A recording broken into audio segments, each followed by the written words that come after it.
جب ماہ سیام رمضان المبارک جلوہ گر ہوتا ہے، جنت کے 8 دروازے کھول دیے جاتے ہیں، جہنم کے دروازے بند کر دیے جاتے ہیں اور شیاطین جکڑ دیے جاتے ہیں۔ اللہ جل شانہ اس موسم رحمت میں خاص عنایات اپنے بندوں پہ فرماتا ہے۔ ایک نفل ادا کرنے سے فرض ادا کرنے کا ثواب ملتا ہے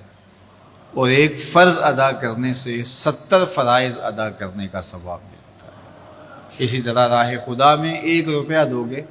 تو 70 روپے خرچ کرنے کا ثواب ملے گا۔ اسی طرح باقی نیکیاں بھی جتنی بھی ہم کرتے ہیں، وہ ایک نیکی کریں گے تو 70 گنا اجر ماہ سیام میں ہمیں نصیب ہوتا ہے۔ اس لیے اہل ایمان کا یہ طریقہ ہے کہ وہ اس مہینے میں کثرت کے ساتھ تلاوت کرتے ہیں، کیونکہ ایک مرتبہ اگر قرآن مجید پڑھ لیا تو 70 مرتبہ قرآن مجید پڑھنے کا ثواب نصیب ہوا۔ ماہ سیام میں چونکہ شیطان بندھا ہوا ہوتا ہے، تو ہم اپنے آپ کو نیکی کی طرف اگر لانا چاہیں تو اتنی رکاوٹیں نہیں ہوتی جتنی عام دنوں میں ہوتی ہیں، لیکن اس کے باوجود بہت سارے لوگ ہیں جو رات کو بڑا پکا ارادہ کر کے سوتے ہیں کہ میں صبح وقت پہ اٹھوں گا اور نوافل بھی پڑھوں گا اور نماز بھی ادا کروں گا، لیکن جب صبح ہوتی ہے تو انہیں یا تو جاگ نہیں آتی یا نیند سے بیدار ہو جاتے ہیں، بستر سے اٹھا نہیں جاتا۔ جبکہ وہی شخص انہوں نے صبح سبزی منڈی جانا ہو تو چھلانگ لگا کے اٹھتے ہیں اور سبزی منڈی پہنچتے بھی ہیں۔ سستی طبیعت کا کسل نہیں ہوتا۔ عمومی طور پہ ہم اپنے آپ کو بیمار تصور کر لیتے ہیں اور سستی اور کسل کا نام دے کر کے، بہانہ دے کر کے ہم کہتے ہیں کہ بس کیا کریں، ہم کو ارادہ کرتے ہیں روز لیکن ہم سے اٹھا نہیں جاتا، بس طبیعت اس طرح کی ہے، کسل ہے، سستی ہے۔ یہ بات ذہن میں رکھیے گا کہ ارادہ کرنے کے باوجود بھی صبح جب ہم اٹھ نہیں پاتے یا کوئی بھی نیکی کا کام ہم کرنے کا ارادہ کرتے ہیں تو ارادہ کرنے کے باوجود ارادہ ہی رہ جاتا ہے، ہم کر نہیں پاتے، تو اس کا سبب یہ ہوتا ہے کہ بہت سارے ہم گناہ کر چکے ہیں اور ان گناہوں کی وجہ سے ہم نیکی کی توفیق نہیں پاتے۔ حضرت حسن بصری رضی اللہ تعالی عنہ نے یہی وجہ اس کی بیان فرمائی ہے۔ تو اس کا بہترین طریقہ یہ ہے کہ توبہ کی جائے، اور توبہ بھی سچے دل سے کی جائے، رو رو کے اللہ سے گناہوں کی معافی مانگی جائے، اور سچے دل سے جب توبہ کی جائے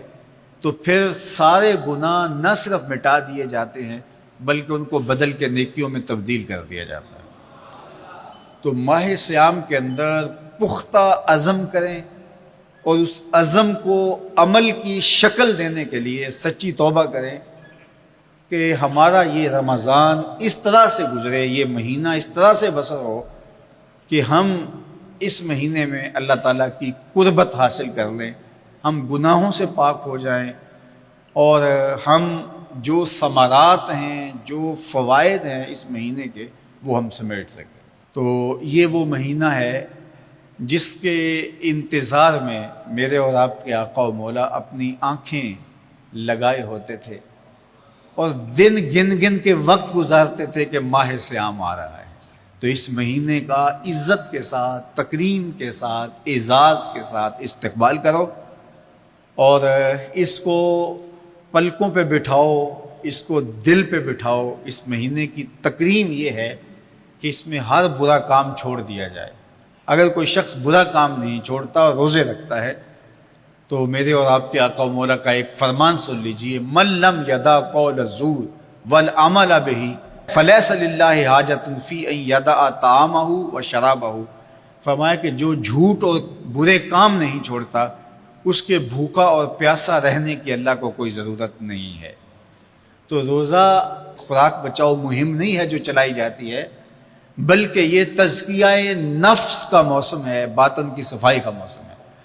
اور باطن کی صفائی نہیں ہوتی جب تک ہم کوشش کریں۔ آپ کے بدن پہ بہت ساری میل چڑھی ہوئی ہے اور جمی ہوئی ہے بدن کے ایک ایک عضو پہ میل، تو آپ پانی میں چھلانگ لگا کے باہر بھی آ جاتے ہیں تو میل نہیں اترتی، چلو کچھ نہ کچھ فرق تو ضرور پڑ جاتا ہے، لیکن میل نہیں اترے گی۔ میل کب اترے گی؟ جب آپ اپنے بدن کو مل مل کے اس کے اوپر صابون لگا کر کے اچھی طرح سے اس کو جب اتاریں گے محنت کوشش سے، تو پھر آپ کا بدن مہک جائے گا، ہلکا پھلکا ہو جائے گا، میل اتر جائے گی۔ یہ موسم رحمت ہے، اللہ کی رحمتوں کا می برسے گا، اس سے کچھ نہ کچھ فائدہ تو ہوگا ہی، لیکن حقیقی فائدہ وہی حاصل کرے گا جو اپنے گناہوں کو مل مل کے دھوئے گا اور اپنے آپ کو صاف کرنے کی کوشش کرے گا۔ تو اپنے من کے میل اتارنے ہیں، اپنے باطن کے میل اتارنے ہیں، اپنے اعمال کی درستگی کی کوشش کرنی ہے۔ صلاۃ التراویح مسجد میں نہیں آ سکتے تو گھروں میں پڑھ لیجئے،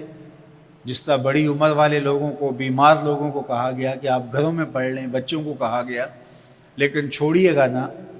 یہ رمضان المبارک کا خاص عمل ہے۔ آج کل دین بیزار طبقہ مختلف جگہوں پہ بیٹھ کے مسجد پر، مدرسے پر، تراویح پر، ان چیزوں پر تبصرہ کر رہا ہے اور اتنا ہلکا ثابت کرنا چاہ رہا ہے ان امور کو، جس طرح یہ چیزیں ہوتی کچھ نہیں ہیں، جبکہ ماہ صیام کے قیام پر میرے اور آپ کے آقا مولا نے بشارت دیتے ہوئے فرمایا، من قام رمضان ایمانا و احتسابا غفر لہ ما تقدم من ذنبہ، جس نے رمضان المبارک کی راتوں میں قیام کیا ایمان اور محاسبہ نفس کے ساتھ، اللہ اس کے پچھلے سارے گناہ معاف فرما دیتا ہے۔ یہ بہت بڑی دولت ہے، تو اس دولت کو ضرور سمیٹیے گا، ضرور حاصل کیجئے گا، من کی ستھرائی، عفت اور پاکیزگی کا سامان کیجئے گا۔ اللہ آپ سب کو اپنی امان میں، اپنی حفاظتوں کے حصار میں رکھے۔